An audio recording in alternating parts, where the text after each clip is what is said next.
Former gang leaders, what made you realize it wasn't the life for you? I was 18 when I met Mary Soul. During that time, I was a gang leader with the Latin Kings. Mary Soul was a church girl. My grandmother dragged me to Sunday Mass, and when I saw her, to me, it was love at first sight. I asked my cousin, who was a friend of hers, if he could introduce us, but he refused. He didn't want me to mess with her. He didn't want me to ruin her.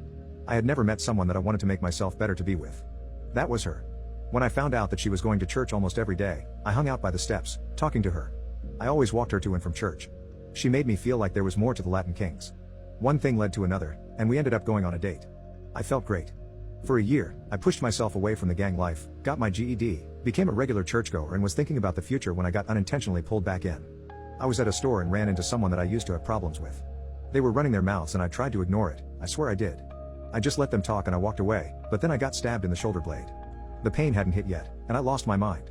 I beat the hell out of them. I got arrested, and suddenly, it was like the crap I did to make my life better vanished. Mary Soul was pissed at me, my grandmother kept bringing up my past mistakes, and my cousin was telling me that he knew that I wasn't going to change. My public defender saw me trying to better myself and by the grace of God, got me off after a month in lockup. Despite being angry with me, Mary Soul did visit me almost daily. A month after I got out, I found out I was going to be a father and I didn't want my kid to have a dad that was dead or in jail. We eloped, I went to a trade school to become a mechanic, and I busted my butt for my future family. When Luna was born, it was almost the worst day of my life. Mary Soul wouldn't stop bleeding. She went into shock and they had to give her a double hysterectomy. She was in the hospital for months and Luna became my world. I wanted her life to be the best. I wanted to give her the world. When Mary Soul was released, I promised her that our daughter will have a life far better than ours, and for years I kept that promise. I saved enough money to move us to the suburbs, became homeowners. I was a Girl Scout leader, if you could believe that. I made sure Luna went to private school, made sure she knew how to defend herself, and always made sure I was the perfect husband. I didn't know my parents. Didn't have a positive male role model in my life, so I didn't know what a healthy relationship looked like. That's a lie. TV dads were my male role models and I mimicked them and the marriage they had on TV. As the years went by, I owned my own garage, my cousin became a pastor. But still, my grandmother was still a pain in my ass. My relationship with my wife was stronger than ever.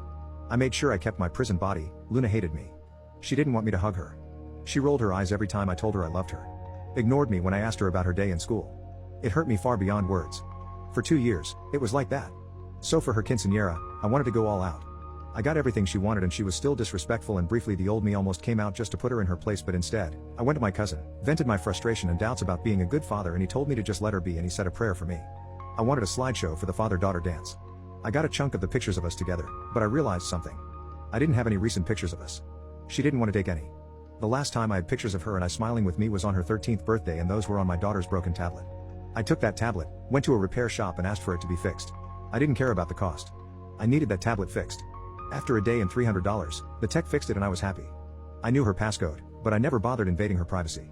I just wanted those pictures, and when I opened that tablet and looked in the gallery, they were there. My little girl, smiling and happy to be with me. I felt great. Then the instant messages appeared.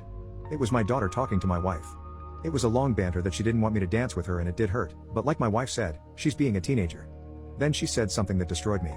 She texted, "Why do I have to do the father-daughter dance with him? He's not even my dad." I felt my heart stop. My wife responded that I raised her, I loved her, and that makes me her father.